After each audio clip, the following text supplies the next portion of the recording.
I think one of the things that I've especially learned from Bruno is I got to remember to speak with my heart, to intentionally remember why we do what we do. So I think I'll start out with, the mission and vision that Modesto City Schools put together is mainly about motivating, encouraging, and empowering our youth, our community, our staff to be outstanding citizens, to recognize their full potential, to see what's out there for them that they can experience. And so, what we have to look at in the after-school programs is what do we bring to them then that can open up doors of possibilities that maybe they didn't recognize before that could be before them, things that they could do and experience. And so some of the ways that, we've put those things into place is, with having an incredible garden at our school. We have a 16-bed garden at our Franklin and Marshall schools where our children are out there planting the seeds, weeding, harvesting, pulling out those incredible, beautiful crops and saying, wow, how do we turn this into a recipe? And then making recipes, getting excited to share that with their parents when they walk through the door and go, look, Mom and Dad, look what we just made. Can we make this at home? And then the parents are taking home those recipes. We've been blessed to be able to partner with Food for Thought and bring in food 2 times a month. And then we've partnered with UC Cooperative to be able to bring classes to those parents to say, hey, let us help you learn how to cook this stuff. Let us help you look at those foods in different ways to be able to know how to serve your family. And then on top of that, we were blessed even more to partner with still Food for Thought and Second Harvest Food Bank to have a farmer's market where now the parents can go through and make choices and say, wow, I'd love to have some of this and some of that and take that home and feed my family. So for food security purposes, wow, that's pretty incredible that we're able to provide them a garden where they can grow their own, plants they can take home and grow at home, farmer's market to pick things from, recipes, and doing that with the children so they can go home and cook as well and learn how to do that themselves.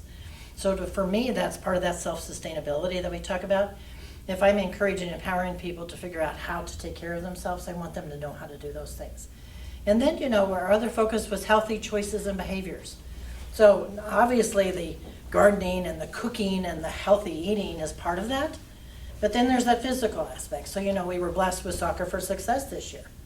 So, not just playing soccer, but let's talk about why that's important. How do we make healthy choices, out there when we're being physically active? We at Modesto City have really this year been inspired to make sure that every student has an opportunity to participate in something that was a physical activity that most of our families can't afford to go be in the soccer club outside of school. They can't afford to do baseball or golf or tennis where you're paying for that, right? And so we said, how can we make sure every single child has an opportunity to have an activity? So we had First Tee golfing for our little first and second graders. We have Get Fit tennis for our third graders. For our upper graders, we've had the Soccer for Success, and we have, what else, Jerry? We have, help me out here. Our sports. Cheerleading. Our intramural sports, we have cheerleading. Oh my gosh, we have basketball. We have flag football. Wow, just an incredible amount of opportunities that these children have, again, to look at, is that something I might want to do in my future? Is that something I can excel in? So I'm opening those doors, in the after-school program for those kind of opportunities. And then Kaiser also blessed us with a grant so we could bring in weekly one-on-one instruction with an instructor for just basic physical activity. How do you do those sit-ups? How do you do those push-ups? And so we developed some parent events around bringing the parents in and let them see what their children are doing just on a weekly basis with how do we get healthy at home? How do we do those sit-ups and those push-ups and those planks and those things together? And so the kids are excited because we had the parent event and the children got to escort their parents around to different stations, right? And within those stations, some of it was school fit and they're out there working out and doing the jumping jacks together. And some of it, let's go to the garden and let's plant. And then another piece was, we listened to our youth voice and we said, okay, leaders, you guys we'd like to have the parents come. What would you like to make them? What would you like to do with it? They said, oh my gosh, we want to make a healthy, yogurt parfait. So they did the research, they looked up the recipe, right? They picked out the ingredients and they made it and served the parents. So, and again, we're trying to establish those opportunities for these kids to have a passion about what's the possibilities out there, because they might be future cooks.